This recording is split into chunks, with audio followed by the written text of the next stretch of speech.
Well, after a windy week, I mean, we had Storm Eunice. It wasn't as bad as the weathermen made out. The weatherman, the weather person, the meteorologist.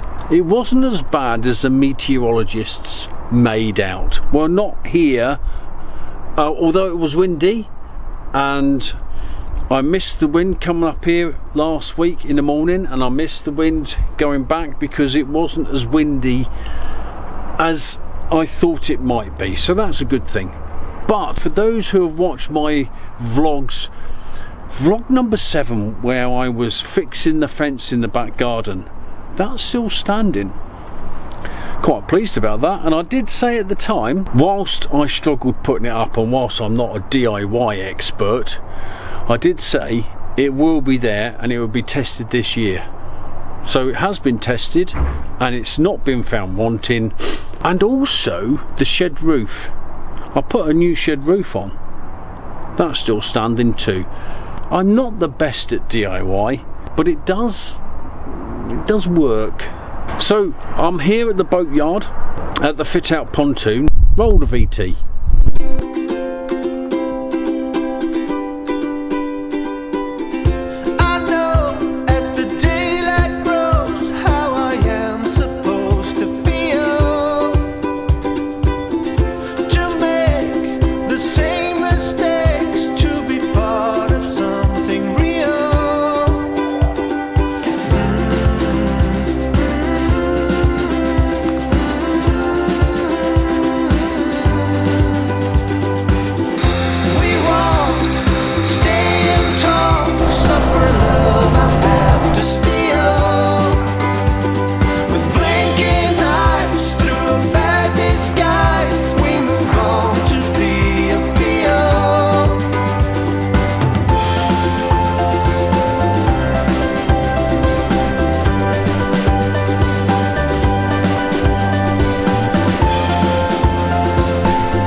Changing fast.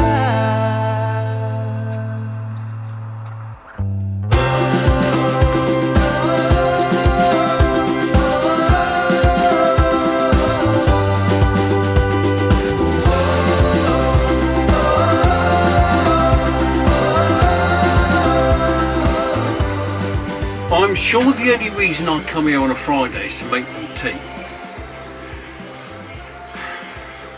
Anything to help out? Anyone wanting tea? Yes, please. Yeah, oh, yes, please. Oh, hey? Are you wanting one, Mark? Anyone else? Anyone not want one? Always the case, isn't it? Who's I'm the gaffer? Me. You're in a laughing, yeah? Don't mind that. Oh, yeah, right, not. He has just coffee. It's just. It's the hardest thing of the day, making tea and coffee, these clowns. Marcus, are you coming here to help me out again? Your blue mug. I've asked them to get me a list. Not happened yet. I'll give you one job to do. Give me a list. Yeah, I will do, yeah.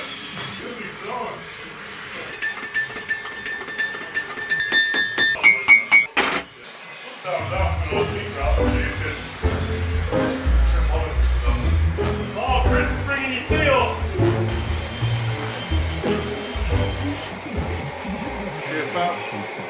Mark's complaining that the tide's gone out in his cup. Why don't you buy a bigger kettle so I can fill it up?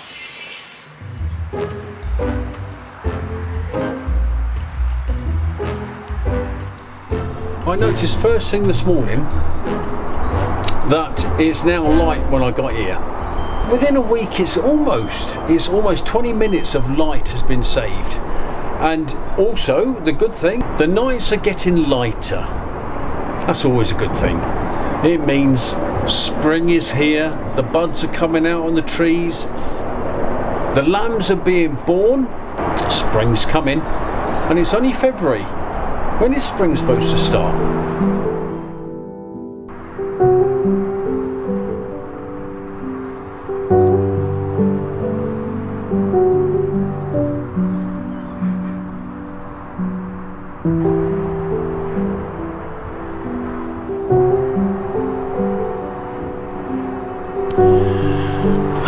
This week what's gone on? Well, I will never be able to see the length of the interior of my boat again because we've got a few walls gone in. There's the office wall.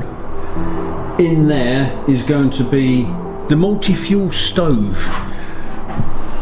Been umming and ahhing about multi-fuel stoves, and people are suggesting, well, you need a diesel stove or you need... I'm going for a Hobbit multi-fuel stove, and the reason for that is because you can get it in all different types of colours. I'm going for traditional black, but the tiles behind that, offsetting that, will be again the Prussian blue, because I kind of like that Prussian blue. It has a good feel to it, and I'm thinking of having the coloured grout in.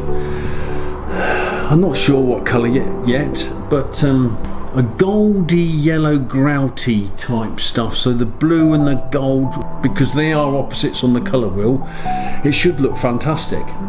Just a thought in my head at the moment. And one of the bonuses of taking your time in a boat build and the design and everything that goes along with it, I have changed my mind countless times. And if I was just buying a boat and making the decisions on the fly, I would probably have got it wrong.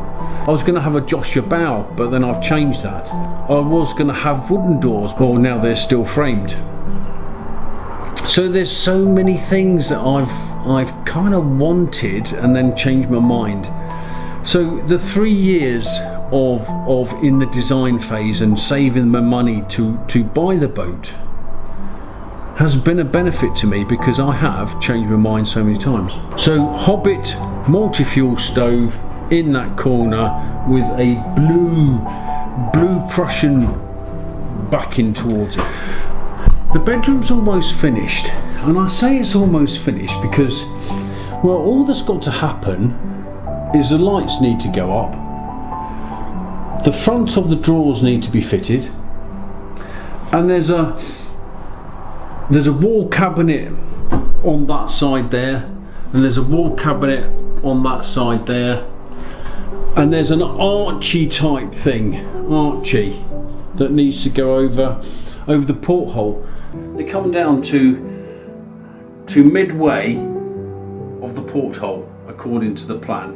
Not sure when that's going to go in, so say it's almost finished. There's wall cabinet to the left of porthole, wall cabinet to the right of the porthole, archy type thing, and 2 doors, and the doors fitted on the wardrobes, and the floor needs to go down. The water pipes need to be finished, and the pipes need to be blocked in. So actually, although the big stuff's almost in, there's still an awful lot to do. And I've asked Mark if we can have a set of, like a small shelving unit, that just so you can plug in your phone here, small shelving unit there, just the width of that basically. Still, again, I'm looking at the bedroom. It's very cosy. It's very, I think it'd be lovely in here. Get me. Doesn't seem particularly big, does it? However, lying down, that's the gap. I suppose that's normal. The actual bed itself doesn't look huge. I mean, it's 4 foot wide, so it's a small double. But the length of it, because you've got that bulkhead there, and you've got the bulkhead here, it just encloses that space, and it makes everything look a bit tight. So here am I, kind of touching the wall, and I'm about 6 inches from the other wall.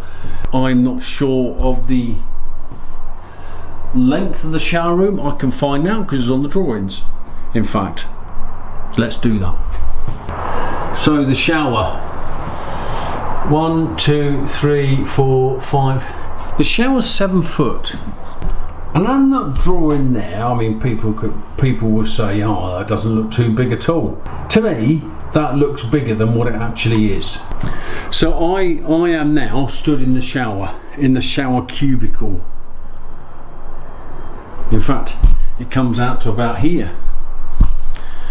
Now the shower's being the steamiest room in the boat, and yes, I've got a towel rail type radiator, and I've got 2 portholes, which, you know, when you're having a shower you need to open the portholes to let steamy air out.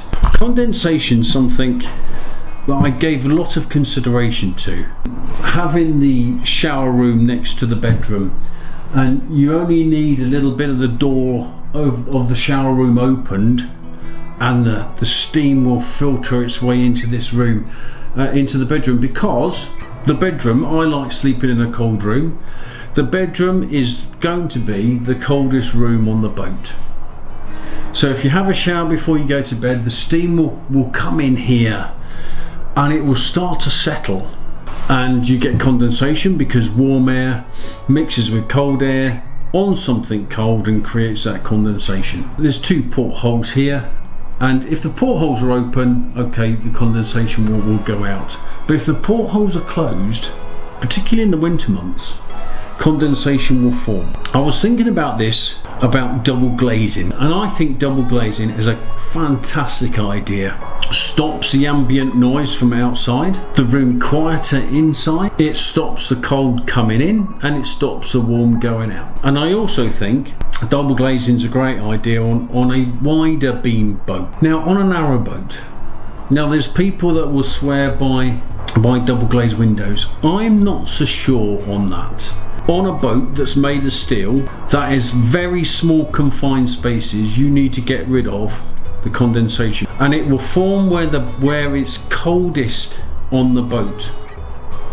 Now ordinarily it's the windows, but if you have double glazed windows and condensation won't form on the windows because of the double glazing effect, then where's the condensation going to go? Mushroom vent, okay? And then go through the air vents. That will get rid of some of it, but it will still form somewhere. If you can't control where the condensation goes, you might not be able to spot where it's ending up until you start getting mould, or you start getting dampness in the wood, or your mattress, or your sheets, or your clothes. I opted for single glazed windows for the principal reason I can control where condensation will go. Because double glazing's new on the market, particularly in portholes, I don't think we have recognised yet the after effect of double glazed portholes or double glazed windows on a narrowboat. Sat on my well deck, taking in the sun. It's not quite the same as being on a canal, I don't think, but I'm just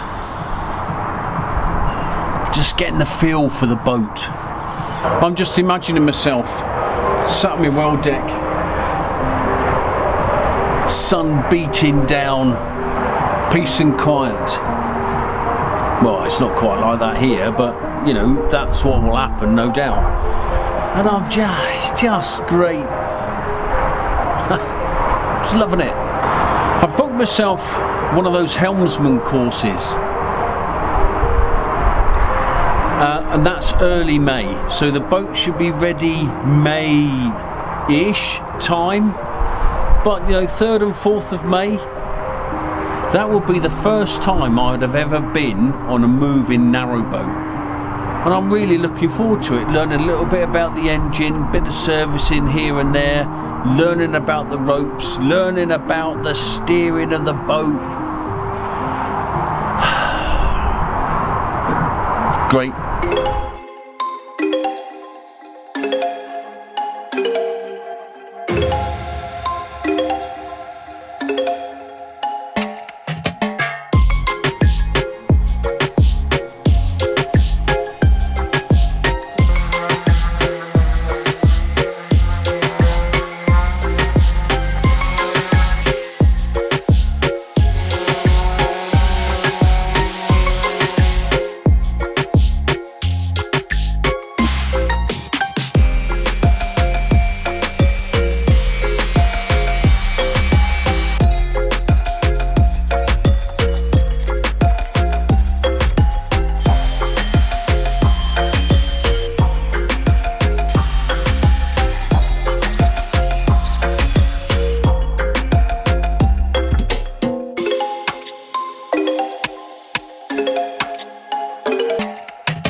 Did it fit? Yeah. Do you want to see it going in properly? Marcus has made the frame for the front door. So that frame there is going to go on the front door, and he's just about to make sure it fits. There's the water pump for the water tank that's in there, and to the right of the water pump is the alarm. If the water pump leaks, which it will give way at some stage or other, it leaks into the tray alarms, and I change the water pump. Let's see if your measurements are right. Look at that. That's almost as if it's been made to measure, mate. First time. And that's going to go back up to Mark the painter to get sprayed, lacquered, painted. What is it? Dylan's been working on the boat this week. There's bulkheads gone in for the bedroom and either side of the shower room. It makes the boat look a little bit more cosy. And cosy stroke small. I'm surprised how small it is actually. It's a narrow boat.